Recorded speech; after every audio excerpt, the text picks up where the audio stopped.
მოგესალმებით. ხანგრძლივი პაუზის შემდეგ ამერიკის შეერთებული შტატები დაბრუნდა სამხრეთ კავკასიაში, მაგრამ სამწუხაროდ საქართველოს გარეშე. აშშ მყარად დააფიქსირა ახალი პოზიცია, როგორც სამხრეთ კავკასიის მთავარმა გლობალურმა პარტნიორმა, მაგრამ ამ ისტორიულ დროს რუსული დაზვერვის ტყვეობაში მყოფი საქართველო სამწუხაროდ აღარ არის ფორმულის ნაწილი. არც სომხეთს და არც აზერბაიჯანს არ ახსოვს ამ მასშტაბის ამერიკული ჩართულობა, განსხვავებით საქართველოსგან, რომელსაც სხვადასხვა ხელისუფლების პირობებში უმასპინძლია ამერიკის პრეზიდენტისთვის, 2 ვიცე-პრეზიდენტისთვის და 7 სახელმწიფო მდივნისთვის.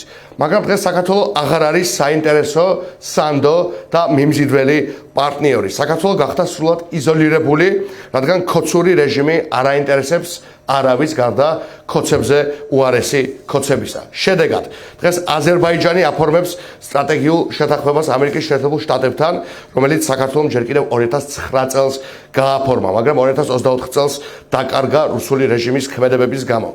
დღეს ბაქოში ვისმენთ აზერბაიჯანის მიერ ავღანეთში გაღებული წვლილის ქებას, მაგრამ ამას ვერ ვისმენთ ქოცი აღზევებული ბრიყვების ტყვეობაში მყოფ თბილისში, მაშინ როდესაც საქართველომ ყველა პარამეტრით ყველაზე დიდი წვლილი გაიღო ავღანეთის მისიაში.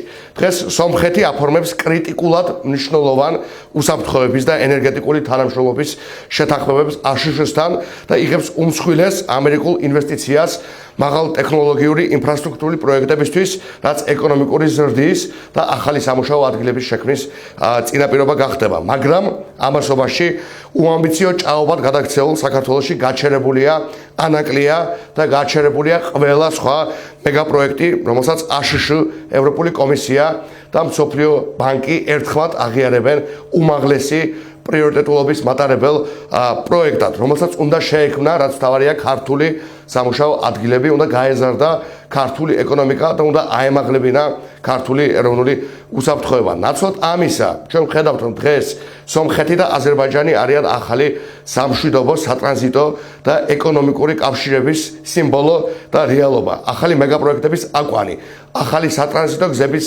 სამშობლო. სანამ გაღატაკებული საქართველო ისმენს რუსული ტიპის პროპაგანდას არარსებული მშვიდობისა და დაუცველი სუვერენულობის შესახებ. სწორედ ეს არის საბოტაჟის და ეროვნული ღალატის ანატომია. იმ ფონზე, როდესაც სამხრეთ კავკასიის რეგიონსა და შავი ზღვის პირეთში ადგილი აქვს ფუნდამენტურ ცვლილებებს, უსაფრთხოების, ვაჭრობის, ტრანზიტის და გეოპოლიტიკის მიმართულებებით, როდესაც იბადება ახალი კავკასიური არქიტექტურა, საქართველო აღარ ზის არც ერთ მაგიდასთან, სადაც წყდება მისი ბედი. და როგორც ერთ ცნობილ ნათქვამშია, თუ მაგიდასთან არ ზიხარ, ესე იგი მენიურში ხარ.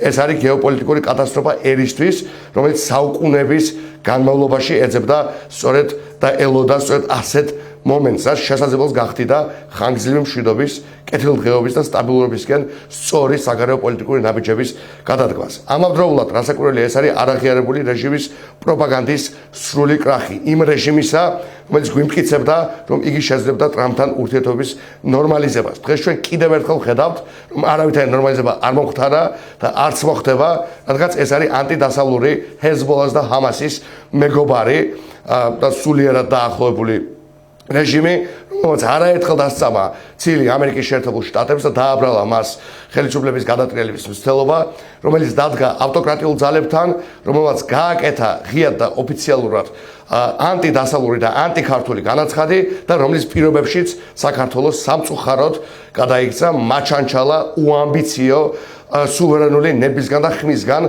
დაცლილ უამბიციო ჭაობად, რომელიც ერთადერთი პარტნიორიც არის რუსეთი და რუსეთთან აფილირებული ავტოკრატიები. მადლობა.